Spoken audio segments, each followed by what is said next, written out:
రామాయణంలో దశరథ మహారాజుకు ముగ్గురు భార్యలు, నలుగురు కొడుకులు. కౌసల్య, సుమిత్ర, కైకేయి, రామలక్ష్మణ, భరత, శత్రుఘ్నులు. రాముడు పెద్దోడు కాబట్టి రామునికి పట్టాభిషేకం చేస్తా అని దశరథుడు అనుకొని ఊరంతా చాటింపు చేయించిండు. అప్పుడు కైకేయి ఏం చేసింది, ఎప్పుడో దశరథుడు ఇచ్చిన రెండు వరాలను గుర్తు చేసి రాముని అడవులకు పంపు, నా కొడుకు అయిన భరతునికి పట్టాభిషేకం చేయి అని కోరుకున్నది. పాపం ఈ మాట విని దశరథుడు కుప్పగూలిపోయి బాధపడుతుంటే రాముడు ఆ విషయం తెలుసుకొని నేను అరణ్యవాసానికి పోతా అని చెప్పి రెడీ అవుతాడు. రెడీ అయినప్పుడు లక్ష్మణుడు ఏం చేసాడు, అన్నయ్య నేను కూడా వస్తాను నీతోటి అని అన్నాడు. అని పోయి వాళ్ళ అమ్మతో అన్నాడు కదా, అన్నయ్యతో నేను పోతామ్మా అని అన్నాడు. అంటే ఇంకోళ్ళు అయితే ఈ కాలంలోనైతే ఏమంటారు, ఆయన పోతే నీకెందుకు, నీకేం అవసరం, నీకేం కర్మ పట్టింది, బంగారం వాళ్ళు ఇక్కడనే ఉండి నువ్వు సుఖాలు అనుభవించాలి కానీ అని అంటారు. కానీ ఆమె ఏమన్నది, వెళ్ళునైనా వెళ్ళి అన్నయ్యకు సేవ చేసుకో, సీతమ్మను తల్లిలాగా భావించు అని చెప్పి పంపించింది.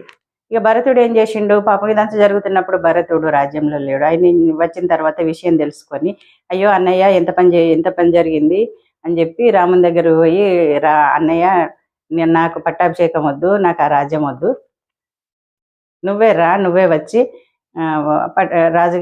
రాజుగా ఉండి నువ్వు అయోధ్యను పాలించు అని అన్నాడు. అంటే అట్లా కాదు, నేను మన తండ్రి గారి మాటను తీసేయలేను, నేను రాను అని రాముడు అన్నాడు. అంటే సరే అని చెప్పి నీ పాదరక్షలు అంటే చెప్పులైనవి తీసుకెళ్ళి నేను సింహాసనం మీద పెట్టి నువ్వే అక్కడ ఉన్నవని భావించి రాజ్యాన్ని నువ్వు వచ్చే వరకు జాగ్రత్తగా కాపాడుతా అని చెప్పిండు.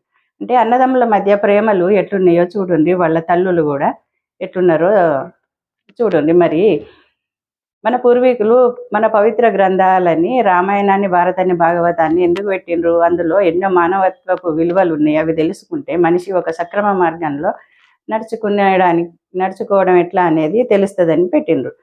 కానీ అది మన పిల్లలకు చదివిస్తలేము, మన పిల్లలకు నేర్పిస్తలేము.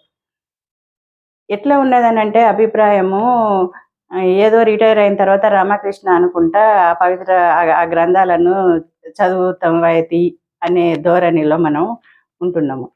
కానీ పిల్లలకు చిన్నప్పటి నుండే కనుక వీటిని చదివించి అందులో ఉన్న విషయాలను తెలియజేస్తే, విలువలను నేర్పితే ముందు వాళ్ళ జీవితంలో కూడా వాటిని అప్లై చేసుకొని అన్నదమ్ములతో చక్కగా కలిసి ఉండి, ఇరుగు పొరుగుతో అందరికీ చక్కగా కలిసి ఉండి సత్ప్రవర్తనతోటి వాళ్ళు నడుచుకోవడానికి అవకాశం ఉంటుంది కదా.